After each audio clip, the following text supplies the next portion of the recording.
Assalamualaikum warahmatullahi wabarakatuh. Bismillahirrahmanirrahim. Alhamdulillahirabbil alamin. Allahumma shalli wa sallim wa barik ala nabiyyina Muhammadin wa ala alihi wa sahbihi ajma'in. Amma ba'du.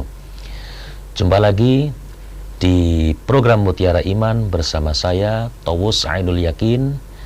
Tema pagi ini adalah hikmah berkurban.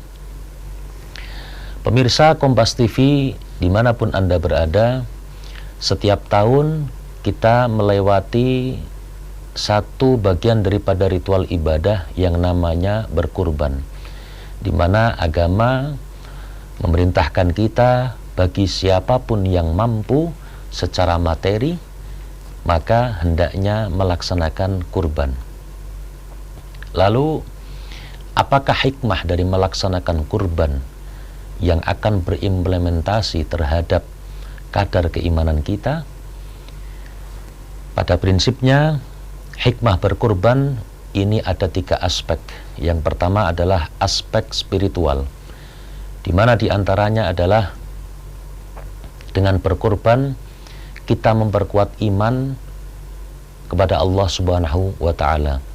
Sebagaimana sejarah pertama kali disyariatkan kurban, yaitu dimulai daripada perintah Allah Subhanahu wa Ta'ala kepada Nabiullah Ibrahim alaihissalam untuk menyembelih putra beliau, untuk mengorbankan putra beliau, yaitu Sang Ismail. Dari sini kita bisa melihat bahwasanya Allah mencoba mengukur keimanan seseorang dengan sejauh mana dia mau mengeluarkan satu dari bagian harta yang paling dia cintai untuk melaksanakan perintah Allah Subhanahu wa Ta'ala.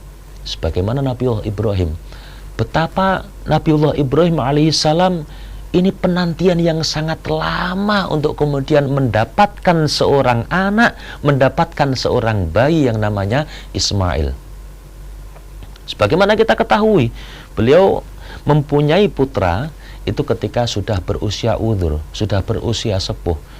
Bisa kita bayangkan sebagai orang tua, baru sayang-sayangnya, baru seneng-senengnya terhadap seorang anak, tiba-tiba mendapatkan perintah dari Allah Subhanahu wa Ta'ala, ya Ibrahim, korbankanlah putramu, sembelihlah putramu, untuk menunjukkan, menjadi tarbiyah bagi kita semuanya tentang sejauh mana keimanan seorang kekasih Allah, seorang Khalilullah, yaitu Nabiullah Ibrahim alaihissalam. Lalu aspek yang kedua adalah untuk meningkatkan ketakwaan kita kepada Allah Subhanahu wa Ta'ala, dan juga meleburkan dosa-dosa kita yang telah kita lakukan. Bagaimana kita ketahui, kurban ini tentunya bukan dalam satu ritual untuk ajang pamer, bukan masalah seberapa besar daging atau seberapa besar kambing yang kita kurbankan, seberapa besar sapi yang kita kurbankan. Jauh lebih daripada itu, setiap tahunnya kita dituntun oleh agama kita untuk bisa mengikhlaskan, untuk bisa menyisihkan satu daripada atau sebagian daripada rezeki kita, yang kesemuanya itu hanyalah murni untuk linaili ridallah, untuk memperoleh ridho Allah Subhanahu wa Ta'ala.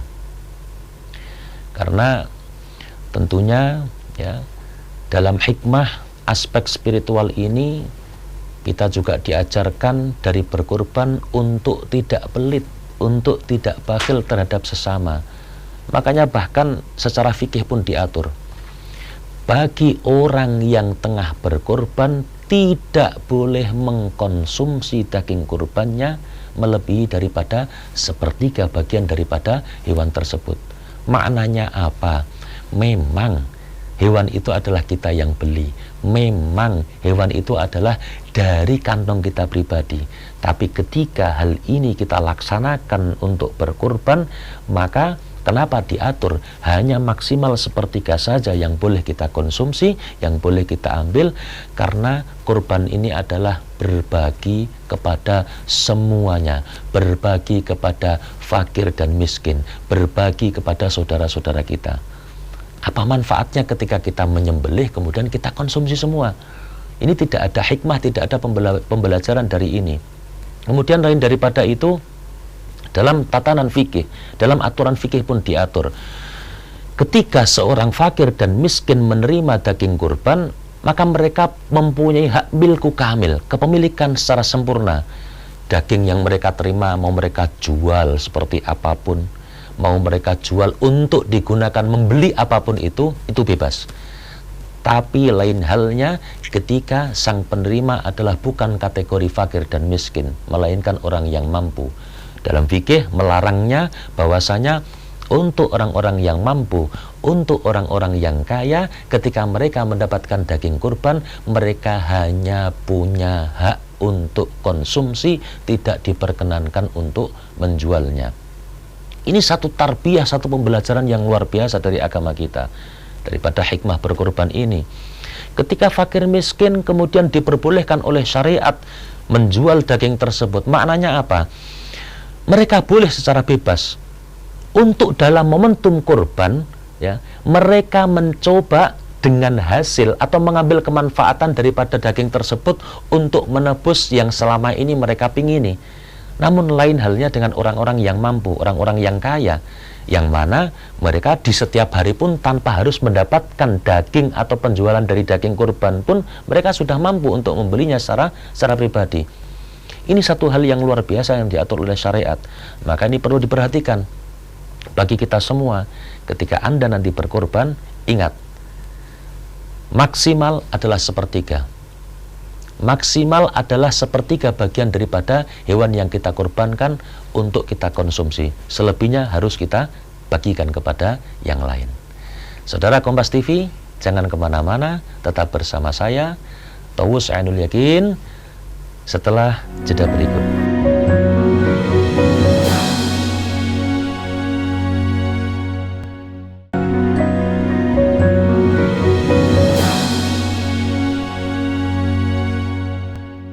Saudara Kompas TV, masih di Mutiara Iman bersama saya, Tawus Ainul Yakin.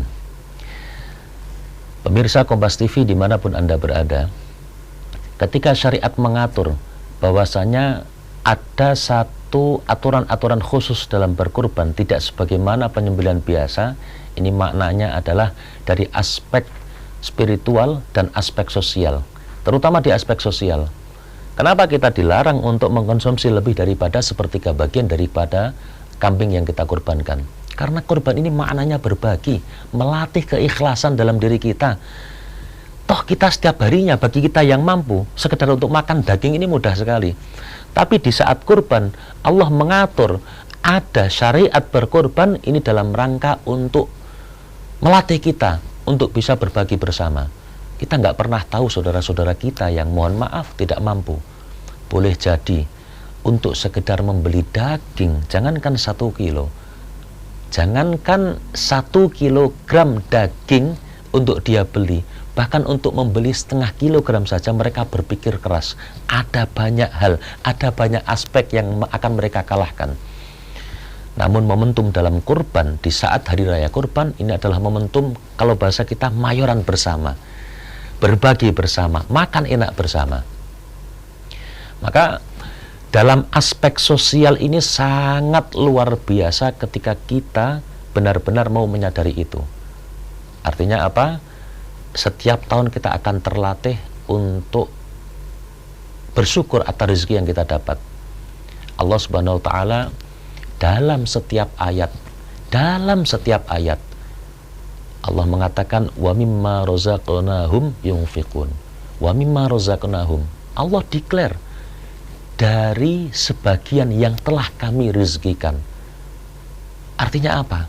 Setiap ayat yang urusannya masalah sedekah, masalah infak dan lain sebagainya, Allah selalu menekankan seperti itu untuk kita selalu ingat bahwasanya yang kita terima itu bukan murni 100% jerih payah kita.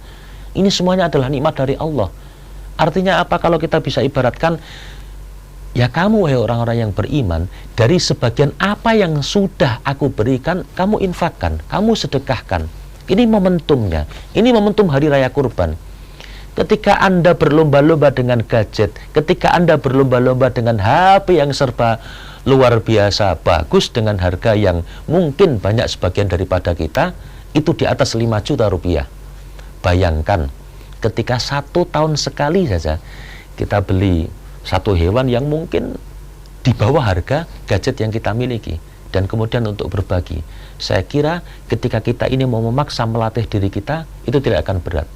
Itulah kenapa hikmah di balik semua ini adalah untuk memperkuat iman kita. Iman itu artinya apa? Kita percaya, kita sadar penuh bahwasanya syariat kurban ini bukan perintah siapa-siapa, bukan perintah dikte dari sosial masyarakat, penilaian masyarakat, penilaian manusia, bukan. Murni perintah Allah. Konsekuensi dari 2 kalimat syahadat yang sudah kita ucapkan, asyhadu alla ilaha illallah wa asyhadu anna muhammadar rasulullah, maka kita harus iman. Iman itu yakin, meyakini bahwasanya, oh ini perintah Allah. Ketika Allah perintah, bagi kalian yang mampu silahkan kalian berkorban. Cukup dari satu hal ini saja, ini yang akan berefek luar biasa terhadap semua amal kita, semua ibadah kita. Karena sekali kita tidak memurnikan niat untuk Allah Subhanahu wa Ta'ala, maka apa? Jikalau kita ibadah karena hanya untuk mengejar status sosial di mata manusia, ini boleh jadi apa? Tidak akan berbuah pahala di akhirat kelak. Bahkan ketika lebih jauh, ketika dalam konteksnya kita berkurban, kita membagi daging, tapi mulut kita tidak bisa dijaga, lisan kita tidak bisa dijaga. Ini tak kasih daging, sudah untung loh kamu itu tak data, sudah untung loh kamu itu tak kasih daging. Kalau nggak tak kasih, mana mampu kamu ini beli daging seperti ini. Ini namanya menyakitkan. Makanya Al-Quran sampai wanti-wanti betul kepada kita. Ya ayyuhalladzina amanu la tubtilu shadaqatikum bil manni wal adha. Wahai orang-orang yang mengaku iman, jangan kalian batalkan, jangan kalian hilangkan pahala sedekah kalian bil manni wal adha. Bil manni itu ngundat-undat kalau bahasa Jawa. Kamu itu kalau nggak ada, saya nggak tak bantu, mana mungkin kamu bisa seperti ini. Ini ngundat-undat. Wal adha, menyakiti. Sudahlah, kamu itu belum tentu setahun sekali bisa mampu beli seperti ini. Kamu harus terima kasih sama saya. Kamu tak data, tak kasih daging, dan seterusnya. Artinya murnikan niat kita di hari raya kurban seperti ini. Kita sembelih hewan kurban kita, kemudian benar-benar ini lillah. Tidak usah kemudian kita flexing istilahnya, atau tidak usah kita kemudian pamer. Ini sayang sekali, kita sudah kehilangan uang, kita sudah kehilangan hewan kurban kita, kalau tidak sampai menjadi buah pahala di akhirat kelak, ini sungguh sangat disayangkan. Kemudian aspek yang selanjutnya adalah dalam aspek ekonomi. Betapa kurban ini mengajarkan kita, ya, bahwasanya simbiosis mutualisme bahkan di antara orang-orang beriman. Ketika ada seorang yang membutuhkan hewan, tentunya ada orang yang menjual. Betapa luar biasa perputaran roda ekonomi pada saat hari raya kurban. Para peternak sapi diuntungkan karena dalam tanda kutip pasti ketika di hari raya kurban harga itu pasti naik. Ini luar biasa. Semuanya akan terkoneksi, semuanya akan berhubungan erat, dan perputaran ekonomi ini luar biasa. Jadi jangan kemudian kita beranggapan agama ini hanya mengatur sujud saja, agama Islam ini hanya mengatur ibadah saja, hanya mengatur sujud saja. Bukan. Bahkan dalam sektor ekonomi, bahkan dalam sektor untuk urusan kepemerintahan, semuanya komplit di dalam Al-Quran, semuanya komplit di dalam agama kita. Bahkan salah seorang ulama berkata, Islam ini datang di bawah Rasulullah bukan hanya sekedar agama, melainkan sebuah ketatanegaraan, ketatamasyarakatan yang komplit. Karena apa? Allah berkata dalam Al-Quran, Al-yawma akmaltu lakum dinakum wa atmamtu alaikum ni'mati wa raditu lakumul Islam madina. Ini agama penutup, agama yang komplit. Apapun kita pengen dagang, nggak pengen rugi, cari dalam Al-Quran, pasti ada. Kita pengen selamat di akhirat, caranya bagaimana dalam beribadah? Pasti ada. Bagaimana cara kita bermuasyarah, bagaimana cara kita berinteraksi terhadap manusia lain, bagaimana cara kita tijarah, bagaimana cara kita dagang, bagaimana cara kita ternak, semuanya ada.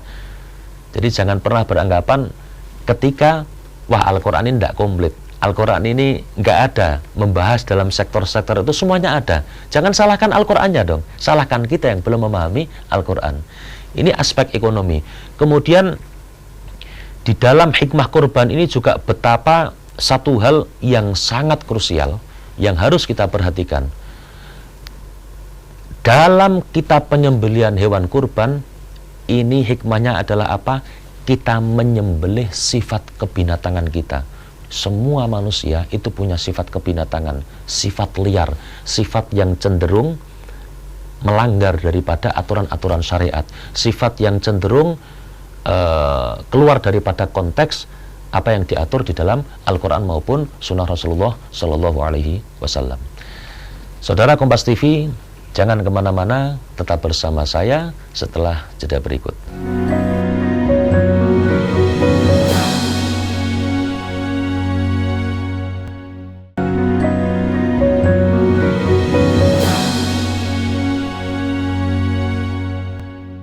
Saudara Kompas TV, masih di Mutiara Iman bersama saya, Tawus Ainul Yakin. Pemirsa Kompas TV dimanapun Anda berada, dalam ritual kurban kita setiap tahun ini adalah menjadi simbol, atau hikmahnya adalah simbol untuk menyembelih atau membunuh sifat kebinatangan kita. Karena semua manusia punya sifat kebinatangan. Kenapa bisa kita simpulkan manusia punya sifat kebinatangan? Yang rakus itu harusnya hewan, bukan manusia.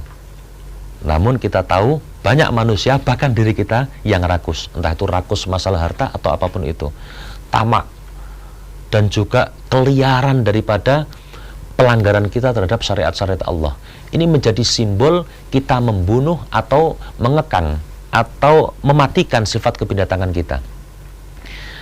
Kemudian pemirsa Kompas TV dimanapun Anda berada, dalam ranah kurban ini juga bisa menjadi media dakwah, menggambarkan bagaimana sebenarnya Islam. Islam ini yang rahmatan lil alamin. Islam ini adalah agama yang tidak egois. Islam ini adalah agama yang mau peduli. Islam ini adalah agama yang mau berbagi. Makanya tidak ada perintah dalam agama ketika orang berkurban, ya sudah kamu nikmati kamu dan keluargamu. Kamu nikmati kamu, taruh di dalam freezer kamu, simpan untuk 1 bulan ke depan. Tidak ada syariat seperti itu. Yang ada adalah aturan maksimal konsumsi 1/3, sisanya dibagi. Artinya ini menjadi wajah sebagian kecil daripada agama kita, yaitu bahwasanya Islam ini mau berbagi, Islam ini peduli terhadap sesama.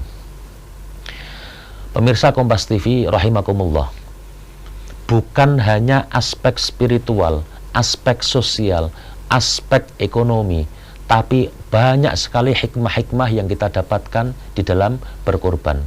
Yang paling inti daripada utama daripada hikmah kurban ini adalah tentang keikhlasan, di mana kita harus melatihnya suatu saat. Hal yang paling berharga yang saat ini dititipkan kepada kita. Kenapa saya sampaikan dititipkan? Semuanya adalah dari Allah. Suatu saat diambil kembali oleh Allah atau diperintahkan oleh Allah untuk kita melepaskannya, kita bisa legowo. Kita bisa legowo.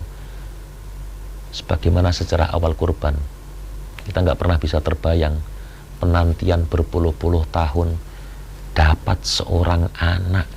Kok kemudian setelah baru lucu-lucunya, ya, baru seneng-senengnya kita punya anak, diperintah oleh Allah Subhanahu wa Ta'ala untuk menyembelih, untuk mengkurbankan. Tanpa iman, mustahil akan dilakukan oleh seorang manusia. Oleh karenanya, jika beberapa waktu yang lalu atau mungkin kedepannya dalam kehidupan kita, kita merasakan ini satu hal yang benar-benar kita harapkan, satu hal perkara yang benar-benar menjadi istilahnya hal yang benar-benar kita sangat sukai, yang kita tidak menginginkan hal ini lepas dari kita, baik itu keluarga, baik itu keturunan kita, baik itu harta benda kita. Maka dengan ritual kurban yang kita jalankan, kita membunuh sifat kebinatangan kita, ya. Kita latih diri kita untuk bisa ikhlas. Kita latih diri kita sewaktu-waktu hal ini diambil lagi oleh Allah Subhanahu wa Ta'ala, maka kita harus yakin dan sadar betul ini semua hanyalah dititipkan kepada kita. Oleh karenanya, mudah-mudahan ya, semua dari diri kita yang pada kesempatan kali ini diberikan rizki oleh Allah Subhanahu wa Ta'ala, diberikan kelebihan harta oleh Allah Subhanahu wa Ta'ala, yang tengah melaksanakan kurbannya diterima oleh Allah Subhanahu wa Ta'ala. Ingat satu ayat yang tadi saya bacakan, la tubtilu shadaqatikum bil manni wal adha. Ketika kita sedekah, ketika kita berbagi, tidak perlu kita bicara yang sampai menyakitkan orang yang kita berikan. Tidak perlu kita mengungkit-ungkit apa yang sudah kita berikan. Ini eman kalau dalam bahasa Jawa. Sayang betul, bisa jadi habitat a'maluhum, muspro, lebur, ya, kita kehilangan harta semuanya tapi nggak berbuah pahala di akhirat. Sama-sama beli sapi, sama-sama mengeluarkan uang. Anda ikhlas tidak ikhlas, sapi nggak akan hidup lagi, kambing nggak akan hidup lagi, hewan tetap akan hilang, uang kita juga akan keluar dari kantong kita. Sama-sama kehilangan uang, ikhlas dan tidak ikhlas, mending kita paksa untuk ikhlas. Mari kita berdoa, mudah-mudahan apa yang kita lakukan, apa yang kita ritualkan di satu kali setiap tahun ini diterima oleh Allah Subhanahu wa Ta'ala. Rabbana taqabbal minna innaka antas samiul alim. Mudah-mudahan kurban kita semua diterima oleh Allah Subhanahu wa Ta'ala. Apa yang menjadi hikmah ini kemudian diijabah oleh Allah Subhanahu wa Ta'ala. Hikmah dari kurban ini diijabah oleh Allah Subhanahu wa Ta'ala.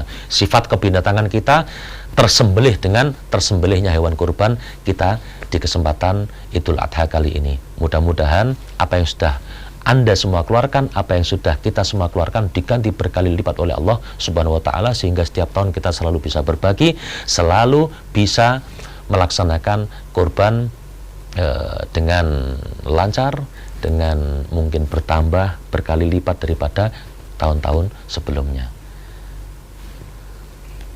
Saudara, tetap di Mutiara Iman bersama kami di Kompas TV, kecintaan kita semua. Saya undur diri, wallahul muwaffiq ila aqwamit thoriq. Wassalamualaikum warahmatullahi wabarakatuh.